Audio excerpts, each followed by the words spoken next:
el ejército no tendría plata para despliegues, ni siquiera para resguardar las elecciones. La declaración del comandante en jefe en el Congreso, se las voy a leer. Indudablemente que no estamos en condiciones de terminar el año.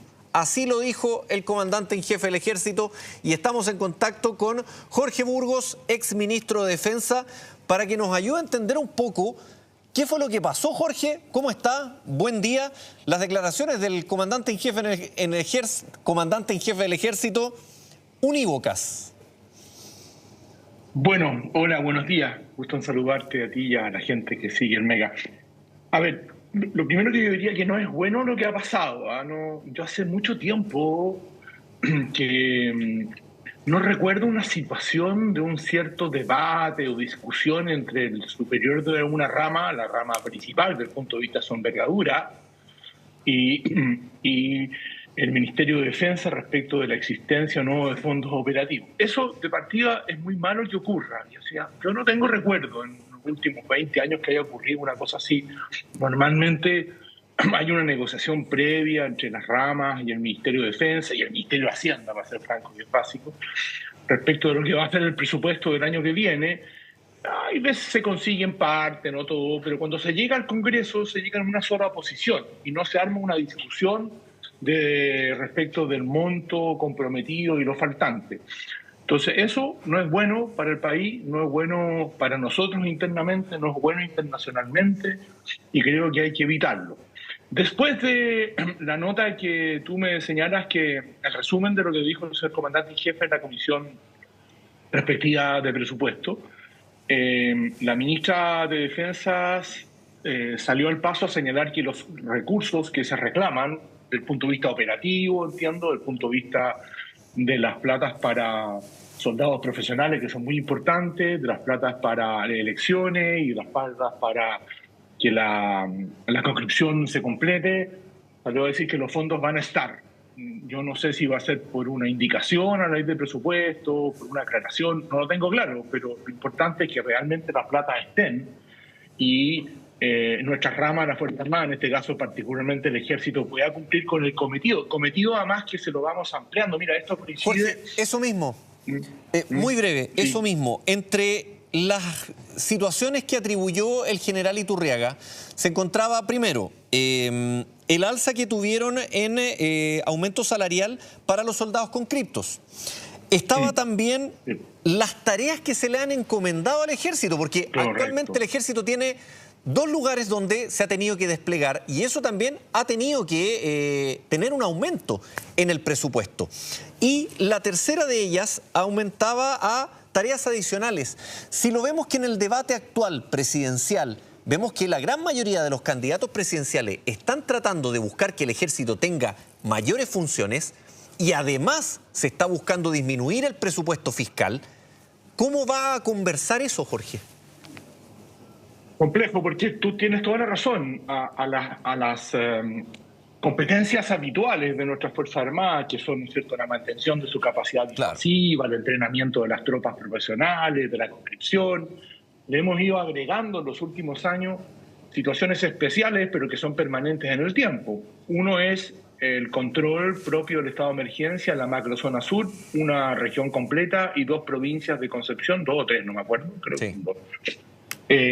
Y también todo lo de la frontera norte. Esos son recursos. Obviamente, la mayor presencia, el contingente, los vehículos, la gente que se envía para allá, son recursos y recursos importantes.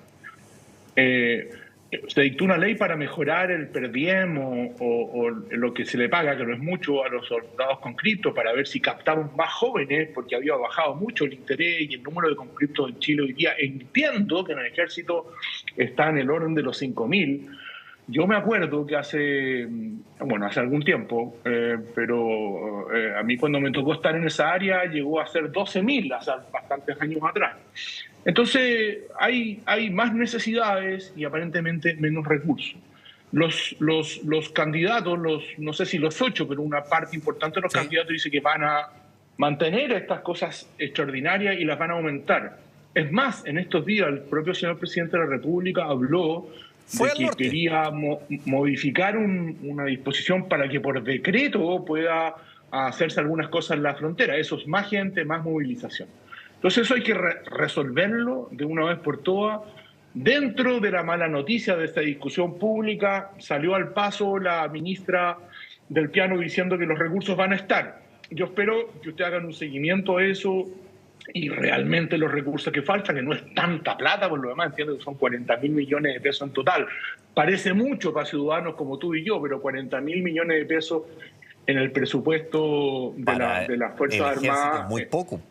Exacto, deben ser 38 millones de dólares, una cosa. Pero nosotros necesitamos unas Fuerzas Armadas funcionando y no discutiendo respecto a si le alcanzan los fondos o no. Y esa es una parte, Luis, porque hay otra que no se ha tocado, pero por lo que uno lee en la prensa, los fondos de adquisición de sistemas de armas, no es así el nombre, porque yo estoy un poco, no hago un seguimiento tan preciso, pero las platas para comprar sistemas de armas también están bastante congeladas desde hace algún tiempo. Yo puedo entender eso porque la situación del país ha sido estrecha, es compleja, todos dicen además que va a haber que ahorrar más, y algunos que dicen cifras difíciles de conseguir, 6.000 millones, 2.000 millones, 1.800 millones. 2.000 millones entonces, dijo la comisión.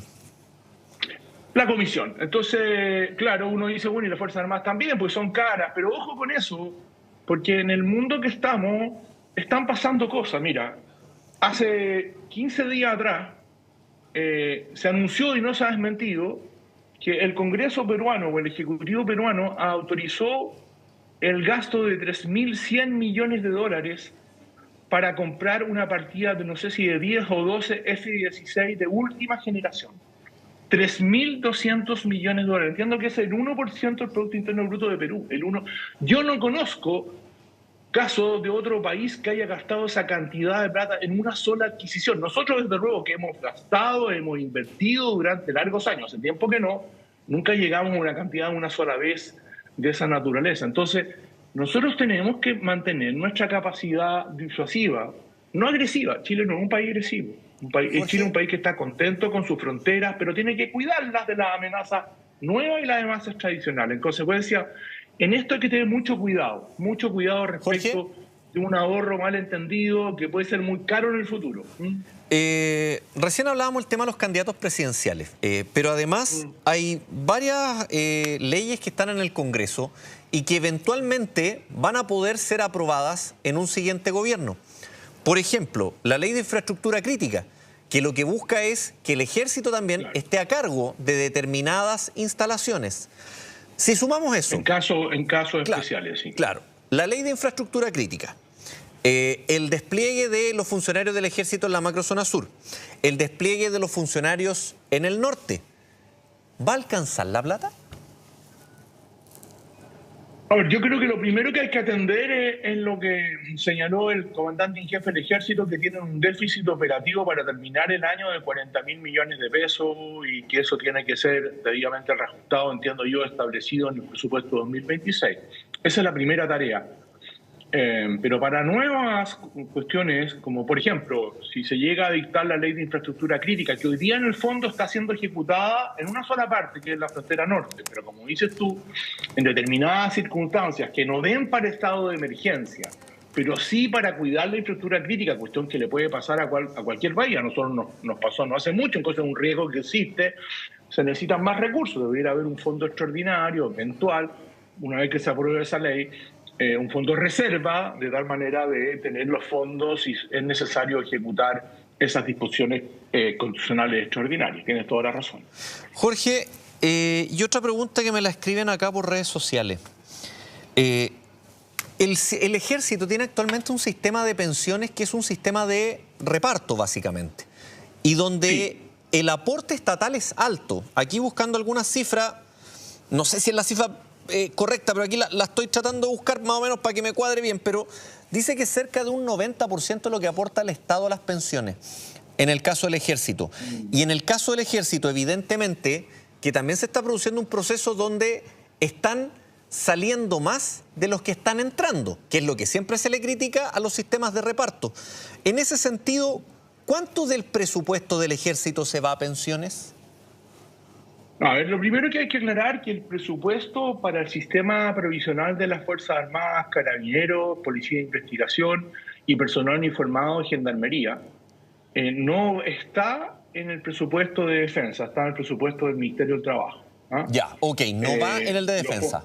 No, los fondos se instalan ahí para poder solventar aquella parte que los propios pensionados no solventan, que es alta. No sé si 90%, pero Claro, es alta. sí, por eso tengo la duda con la tengo... cifra, pero sí sé que es alta también. Sí, no es alta. Luis, yo no tengo la cifra actual, pero yo tengo el recuerdo, cuando yo anduve por ese lado del mostrador, era del orden de los 700 millones de dólares anuales, 800 millones de dólares anuales. El costo fisco llegó a ser más porque era más grande, 1.200. Claro. Es harta plata. Bueno, ahora ya no hay ningún sistema previsional en Chile que no le importe cargo al Estado. Porque sí, pues la PGU también agrega bastante. Exacto, mucho, puede ser bastante más que eso, incluso se me ocurre.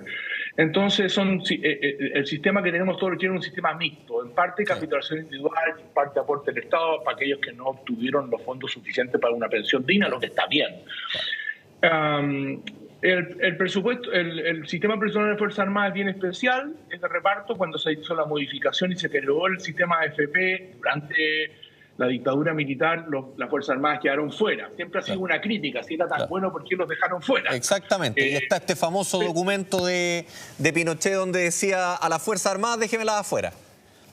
Así es. Ahora, es un tema largo, pero también hay que reconocer que es una carrera distinta, es una carrera más corta, por lo tanto más cara.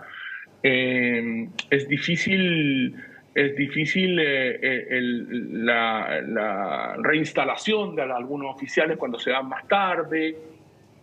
Es también, voy a decir una cosa que no se sabe mucho, los sueldos activos del personal de las Fuerzas Armadas, particularmente, sí, de oficiales y suboficiales, es más bajo en promedio que los sueldos del personal activo civil, bastante más bajo. ¿Ah? ¿Cuál es la contracara de eso?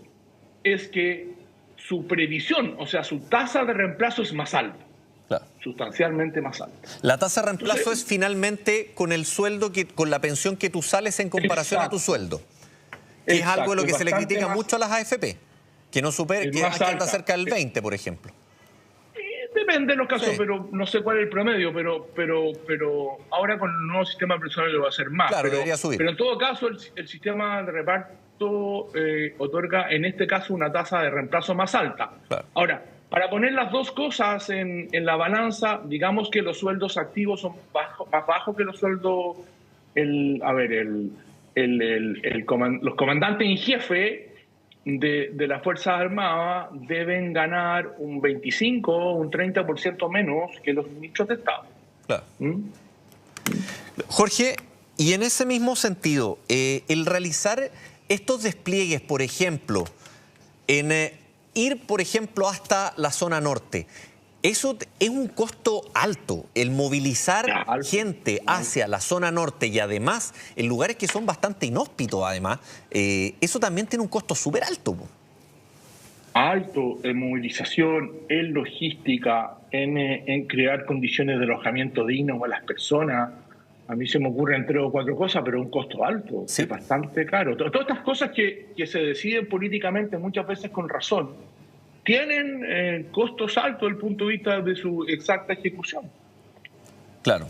Y en ese sentido, por ejemplo, perdón que insista con lo de los candidatos presidenciales, porque estamos en año de elecciones, hemos visto programas de debate en todos los canales. Quedan 5 semanas. Claro, y tú ves que los ofertones políticos en el tema migración, desde minar la frontera, llenar de funcionarios del ejército, otros hablaron de drones, trabajar con la FACH. Regularizaciones, todos hablan del tema. Claro, ¿tú sientes que va a ser posible llevar a cabo algunas de estas medidas? Bueno, en general lo que se dice en periodo eleccionario... Sí, siempre tejo es como en las negociaciones de los sindicatos. Siempre hay tejo pasado y después en la práctica es más difícil. Yo creo que algunas podrán llevarse a la práctica, tienen que haber fondos para eso. Ahora, yo he visto un debate presidencial en áreas tan delicadas como la defensa, no solo en función de la migración, sino que vamos a hacer en defensa, dónde vamos a poner nuestros recursos. bastante pobre. Nunca le he escuchado a nadie, mira, yo creo que hay que hacer un plan de implementación de cambiar el sistema de armas. ¿Qué opinión tienen los candidatos, cualquiera, respecto de qué vamos a hacer respecto a una flota de submarinos muy importante? Que entiendo que hay 2 submarinos que ya están en su última etapa. No aceptan más upgrade. ¿Qué vamos a hacer con los F-16? ¿Los vamos a poner al día? ¿Qué vamos a hacer con nuestro F-5 en el sur, que están siendo dados de baja o iban a ser dados de baja? ¿Los vamos a reemplazar o no? ¿Vamos a apostar a SMART para poner al día nuestra flota de superficie? Me parece una buena idea. Vamos a hacer lo mismo que hicimos con el buque antártico. Todas esas cosas no se hablan porque los programas son muy inmediatistas, muy chatos. Entonces uno pediría, como ciudadano, que hubiera un poquito más de discusión en estas cosas. Jorge, pero en ese mismo punto quizás tú concordarás conmigo que una de las principales preocupaciones de la ciudadanía, y que la abordan precisamente desde la manera mediática los candidatos, es el tema migratorio. Y en el tema migratorio, claro, y en el tema migratorio, quizás el mayor brazo que tú tienes para combatir el tema migratorio, y que también va de la mano de un mandato constitucional, son las Fuerzas Armadas. Entonces, en ese sentido... Para los efectos de crear condiciones de dificultar el ingreso ilegal, son las Fuerzas Armadas. Claro. Fundamentalmente, el gobierno ha dicho que eso ha mejorado mucho, la oposición dice que no. Yo tengo la sensación, sin ser una persona ni de gobierno ni de oposición, sino un independiente, que ha mejorado y se ha notado. Pero puede mejorar más, no sé cuánto están los ingresos, cuánta más plata hay que poner. Ahora, el tema de la migración ilegal no solo tiene que ver con el control de la frontera, tiene también que ver con la capacidad que vamos a tener para expulsar a personas. Tenemos un país al lado que no nos pone, de donde entra el grueso, nos pone solo inconvenientes para la reconstrucción. ¿Por qué va a cambiar eso? Porque hay elecciones en el Perú, Quiroga o Paz Zamora van a hacer las cosas más fáciles. Permíteme pasar como en el póker, por lo menos respecto de Paz Zamora, no soy de Quiroga, pero mira, es una cuestión bien difícil, nos va a acompañar por un tiempo largo. Claro. Escuchaba hoy día al senador Coloma, creo que fue, que hablaba de recortar recursos en cultura y esos enviarlos a defensa. Pero eso es peanuts al lado de lo que se necesita. Claro. Yo no creo que sea bueno recortar en cultura. No, yo creo que nuestra sociedad necesita más cultura, no menos cultura. Claro. Yo preferiría recortar en otras cosas, no sé, achicar el aparato del Estado, suprimir el ministerio, seguir pegándole a las licencias falsas, que es un ahorro bien importante. Sí. Busquémosle por ahí. Pero, Jorge, por ejemplo, te lo planteo desde otro punto de vista. Tú también fuiste subsecretario del Interior, te tocó mucho ver el tema seguridad. Sí. En otro contexto sí, claro, era distinto. Era más fácil que actual. Claro. Pero siempre igual siendo una preocupación importante. Sin duda. Claro. Hace 20 años que es la primera preocupación de los chilenos. Exactamente. Y en ese sentido, ¿de dónde va a salir la plata? O sea, porque para seguridad interior también se necesita un componente importante, ya sea para carabineros, PDI, la misma ley de seguridad municipal va a necesitar mayores recursos, pero además tenemos de otro lado, ¿de dónde va a salir la plata? Yo lo pienso casi como mi señora cuando a fin de mes me dice, ya, pues paremos de gastar. Sí, no, está bien, a todos nos ha pasado. Claro. O al revés, uno le dice a la señora de dónde es la plata cuando las señoras ganan más que uno, sí, claro. Puede pasar. Pero mira, a ver, hay una buena noticia en estos días, los que seguimos la prensa. Subió el cobre.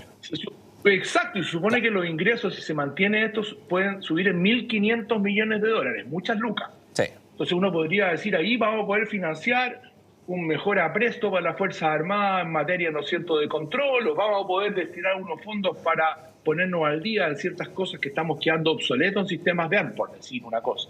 O vamos a poder en otras áreas hacer algunas cuestiones. Creo también, yo soy de los que creo que nosotros debiéramos incentivar la inversión extranjera. Este es un país con grandes virtudes, más ordenado que el resto de los países americanos, sudamericanos.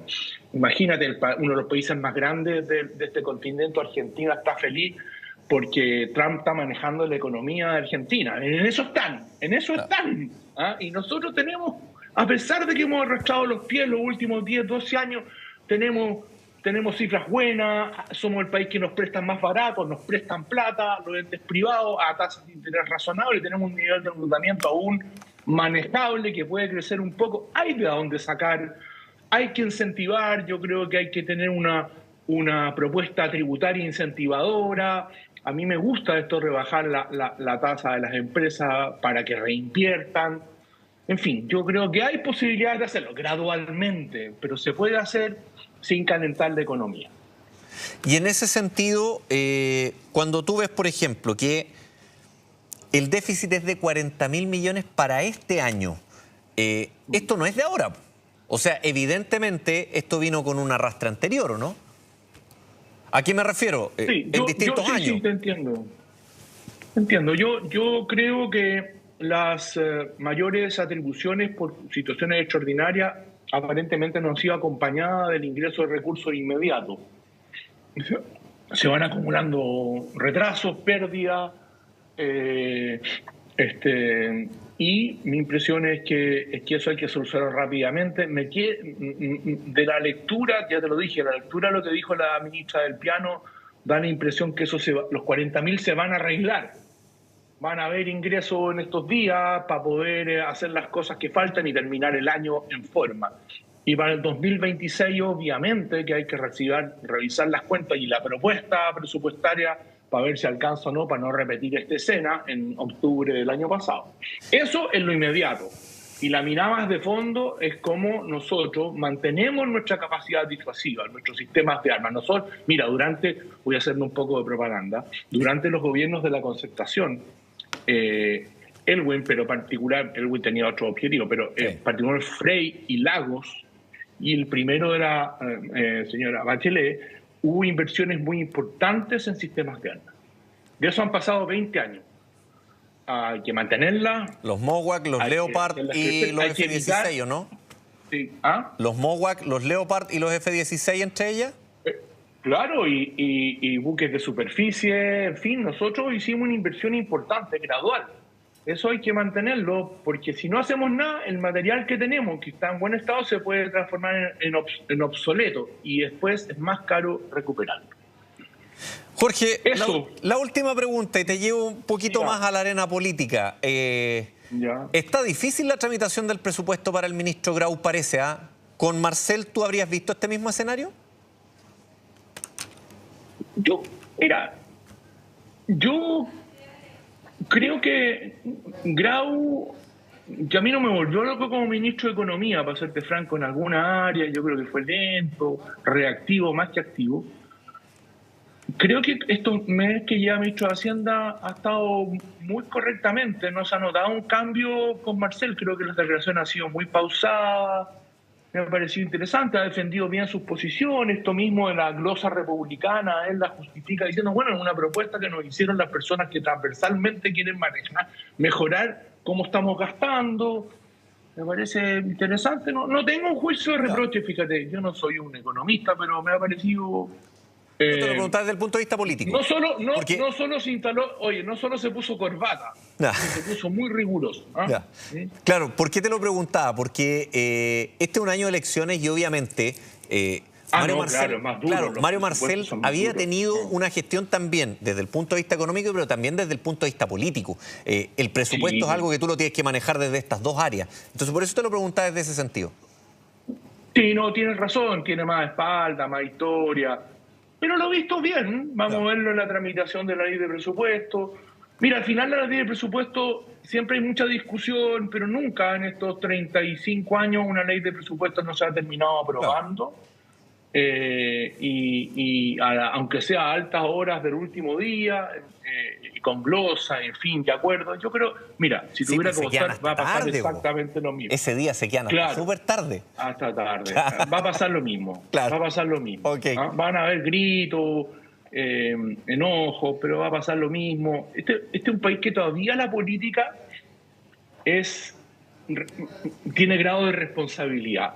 Sería una responsabilidad no aprobar el presupuesto 2026 y que quedara vigente el 2025 con los reajustes, que entiendo que esa es la norma que existe en la Constitución. Claro. Los países serios tienen ley de presupuesto, conozco un país acá cerquita nuestro que lleva 3 años sin ley de presupuesto. Claro.